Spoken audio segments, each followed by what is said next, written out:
Things are definitely greening up here at the Shuswap Community Teaching Garden. So let's go on a quick tour so that you can see how things are growing, and you might know if you were to want to volunteer and give some time to this garden, you would know what's happening. I want to thank Ari Lantala for building us a new raised bed. He had some excess roofing tin and we had some lumber, and thankfully he came up and he built this for us. So this is going to require a little bit of, got to figure out getting some big pieces of cardboard, getting some more chips and getting that in place, and then using, sorry for the spin, we would put some of the debris in the bottom because that will be a lot of soil. So we've got a lot of debris in here that we could go through and see what we could use to actually add some bulk. And we've got some stuff at the back too, some twigs. So we want to add some volume of biodegradable material that can help break down and become a part of the soil long term before we add the Reimer's black garden soil. And we're going to be using that to plant more potatoes because that is one of the things from the food bank. They need potatoes. They have to buy potatoes a lot. So if you can grow a row this year of potatoes so that you can then donate it, that would be great. I need to figure out this little bed because it's sinking into the ground, probably from some sort of burrowing creature. And I think that the best thing is just to actually take the legs off and let it sit on the ground because it's in the ground and there's no propping that up. So we do have potatoes planted in some of these beds. I've got 2 more bays that I can fill, again, adding some debris, topping it with soil, planting some seed potatoes, which we'll have on Sunday. So that's what's happening there. Now that back compost area, it got sort of overdone and it's actually now broken. Well, it's putting too much pressure on the fence. Oops, where are we? So over there. It's putting too much pressure on the fence, and so we have to now bring away some of the debris and then help prop up those pallets and get that fixed. Here we are. The herb spiral needs some pruning, just taking away any of last year's growth, whatever is dry and dead. You can see the sage is bouncing back big time. Even at home, I struggle with thyme. Maybe it just doesn't do well overwintering, but the oregano is coming up. So this needs to be cleaned up, the herb spiral, and then a new couple, probably at least a wheelbarrow load full of the Reimer's soil added in, and we'll get some new plants for that as well. The flower bed, some of the perennials are coming back up, sage, chives, oregano, but then the rest of it needs to be cleared out, new topsoil, and I'm going to be working with Sarah, our bee expert, to discuss making this into a pollinator garden. So we did get some water. We got a lot of hoses. We got a lot of action going on here.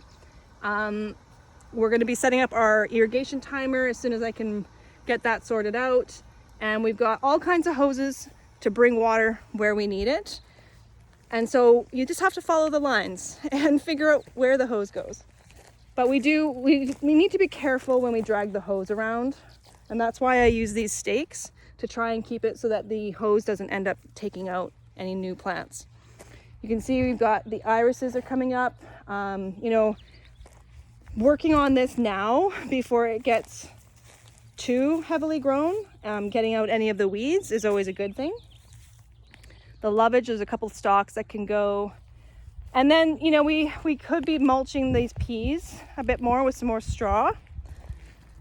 But they're doing quite well. And the wintered spinach is doing great. The young spinach is trying. We have an issue with flea beetles up here. It really takes plants, like they've got to struggle against it. And then we also have a blister beetle. And so actually today we found 4 of them. They will decimate seedlings. They just chew the leaves right up. So we've already found 4, and I'm sorry, but they will have to be removed. They need to be drowned in some soapy water or stepped on. They cannot just be thrown because they will come back. Sorry, animal rights activists.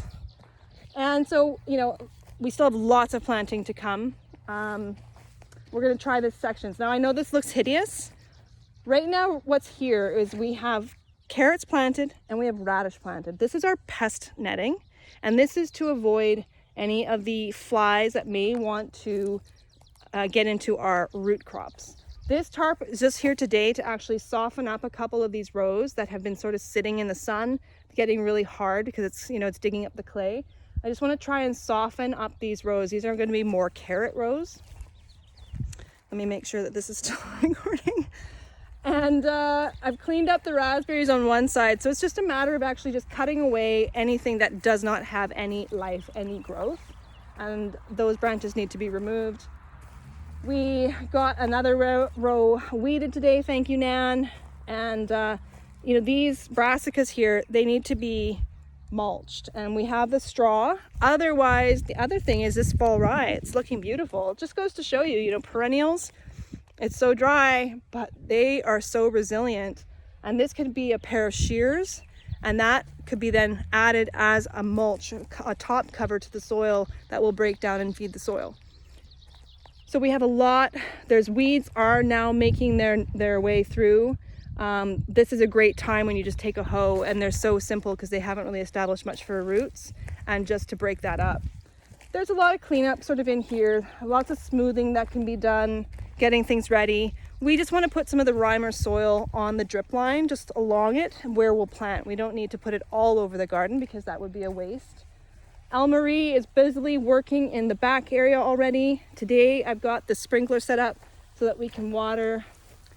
This section, the top section, is the pressure for the water, the irrigation is so slow that it's often just more efficient to use the sprinkler to give it a good drink. This is where we have our onions and garlic. Now they are a low water need, and that's why this is where they were a good place to plant them. But that's what this sprinkler is for. So we have hoses that can make it all the way to the back so that Marie can get water back there.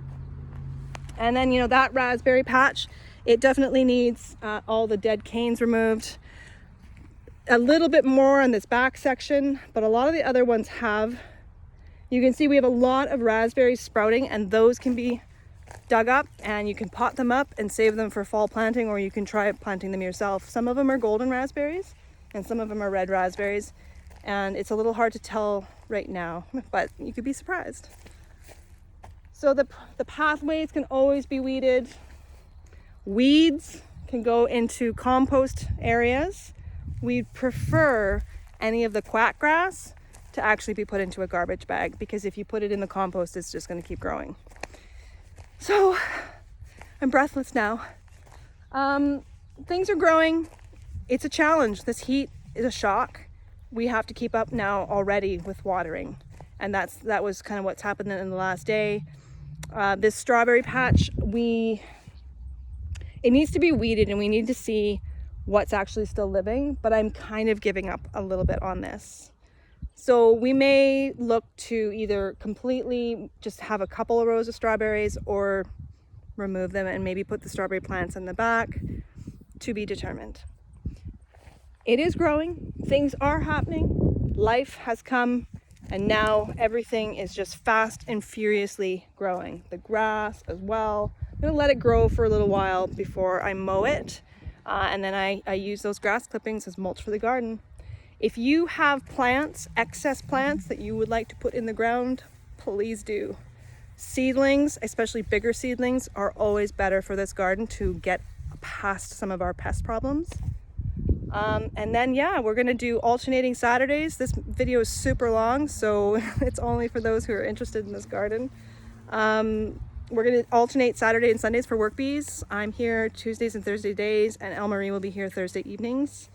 And we're gonna keep trying to find people who are willing to teach. I'm gonna be putting up the whiteboard today. So we have a new whiteboard, thanks to Canadian Tire. I've got this bin here that has the waivers in it, first aid kit. Waivers really are for those people who want to come back and forth to the garden without, being at a work bee. It's for when you want to be able just to come and go as you will. We do want you to sign a waiver, please.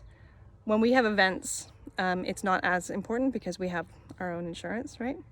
But there's a first aid kit in there. There's some seeds and the waivers. Those of you who know where the key is will know where the key is for the shed.